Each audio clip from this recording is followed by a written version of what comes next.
We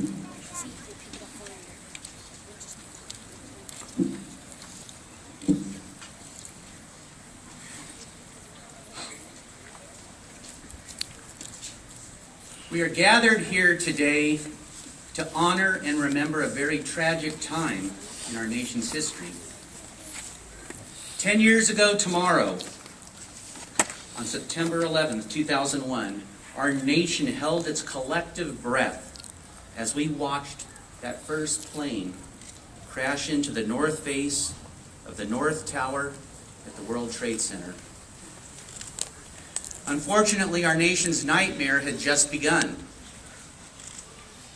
A nightmare that has deeply impacted the Rancho Santa Margarita family and community. Within 2 hours, the nation watched in horror as 2 additional hijacked planes crashed into the South Tower and into the Pentagon. We soon learned that these senseless acts of violence had taken the life of Lisa Frost, a beautiful young college student and a member of our Rancho Santa Margarita family. She was a passenger on one of the airplanes that was crashed that day. We will never forget. But with that horror rose our heroes. We learned of passengers on Flight 93 who, upon hearing of the planes crashing into the World Trade Center, decided to overtake the hijackers. Today, when any of us hear the expression, "let's roll," we can't help but proudly remember the courageous men and women on that flight who gave their own lives fighting terrorists in a jetliner high above the ground in order to protect the lives of their fellow Americans here on the ground. We will never forget.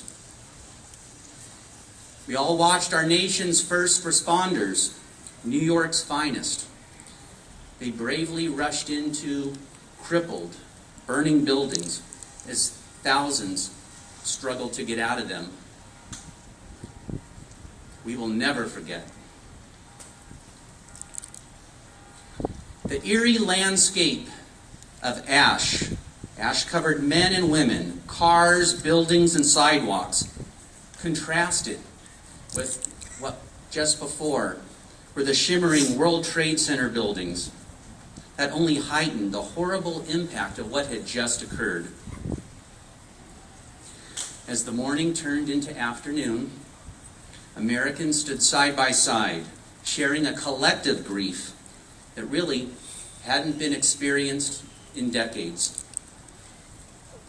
When Mayor Giuliani was asked how many had perished in the World Trade Center, he sadly replied, "Too many for us to bear." That statement spoke for all of us that day. This was almost too much for our nation to bear. And we grieved as a nation.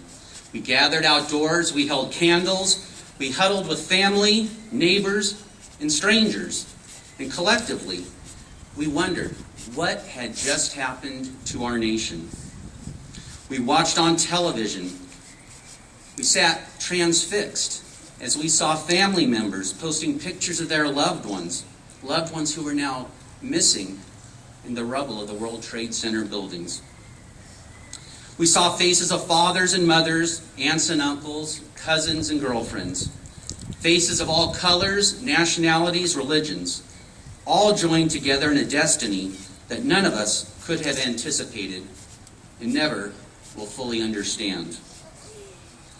Today we are here to remember and to vow that we will never forget.